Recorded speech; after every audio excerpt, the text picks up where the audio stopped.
Hi, I'm Tim. Welcome to Watchbox, and thanks for logging on. If you love this watch, email me, tmosso at thewatchbox.com. It's in the description below, your purchase and pricing email question line for buying this or any watch you see here on Watchbox Reviews or our website. Email me at tmosso at thewatchbox.com. And today we're discussing the second generation Lange Sohne Datograph flyback. The differences compared to the first: a bigger 41mm case, a longer power reserve, and a power reserve indicator. Now the timepiece is, of course, 41 millimeters in diameter, technically 40.9 if we're being sticklers, as they tend to be in Saxony, 13.5 millimeters thick. The watch measures 48.4 millimeters lug-to-lug with a 20 millimeter spacing between the lugs. Let's throw it on my 16 centimeter circumference wrist. You can see, although it is larger than the original, it's not terribly thick, and it features a domed bezel that slides easily under a cuff. So you can wear this one with confidence with tight sleeves, and I would recommend you wear the watch on a wrist as small as 14 centimeters circumference. Though it's relatively short across the wrist, the case is large, so I recommend you go no smaller than 14 centimeters. The timepiece is substantial. There's a lot of precious metal here, and not just the case. Let's talk about the hardware and the software. Large rectangular scale alligator leather, semi-gloss finish. There's a light contrasting silver stitch. As you turn it over, you can see that this is a brand new strap, and you will have the pleasure of gouging it first.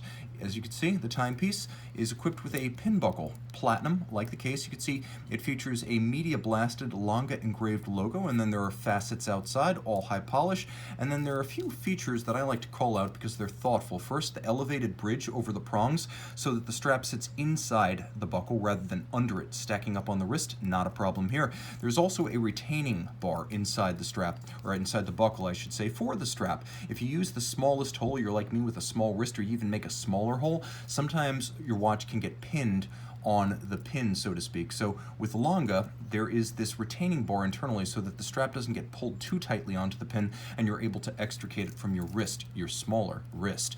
The case band is satin finished. The outer face of the date trigger is likewise satin finished, but you'll note that the flanks are polished. Excellent attention to detail. There's even beveling on the edge of the trigger. The satin finish runs all the way around, and you can see the same treatment rendered on the pushers for the chronograph. A Lange Sohne high polish logo style crown. There is a domed bezel, but if you note, there's a vertical portion to the bezel and then a domed portion, raising the case band a little bit. You also note that the case back is stepped in, so the watch is reasonably thin at 13.5 millimeters. When it's on the wrist, it does look a whole lot thinner, so that's entirely to its aesthetic credit. The timepiece features a sterling silver dial. I mentioned there's more precious metal than meets the eye. It is made of sterling silver and then galvanized black, white gold hands, indices, as well as frame for the date.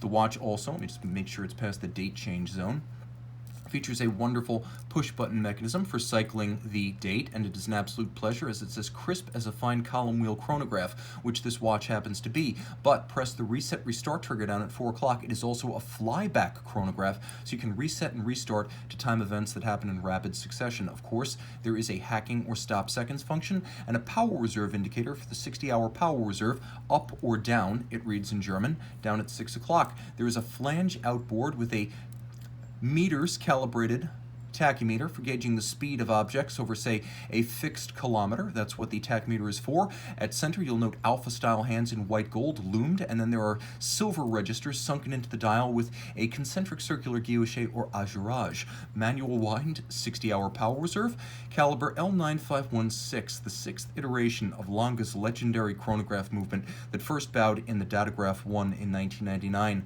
This was the movement that forced Patek Philippe to end the La Manna era. As you can see, it's beautifully executed, adjusted in 5 positions. It pivots on 46 joules, stop seconds, 18,000 vibration per hour, 5-position adjustment, handmade Breguet over coil hairspring to ensure concentric beating and even timekeeping in every orientation with respect to gravity.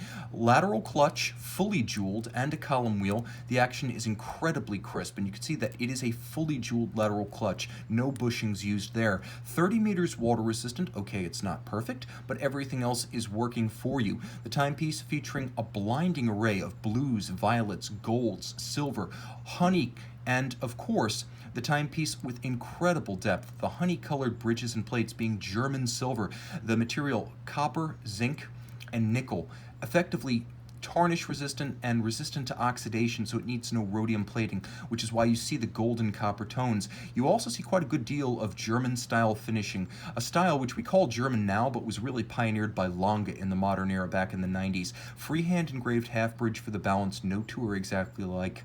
Black polish on the column wheel, the cover for the escape wheel. As you can see, the cover for the intermediate driving wheel of the chronograph, as well as the swan's neck regulator, mirrored bevel or chamfering on the edge of every chronograph component as well as the edge of every bridge. Blued screws, yes, for assembling components, and black polished screws for adjusting the mechanism. Satin finish over the steel components of the chronograph with beveling on their side. There are glasuta stripes across the bridges with an engine-turned perlage on the base plate. In other words, it's the works. Literally everything you want in one watch, right down to the jewels set in chaton fixed by blued screws, pocket watch style.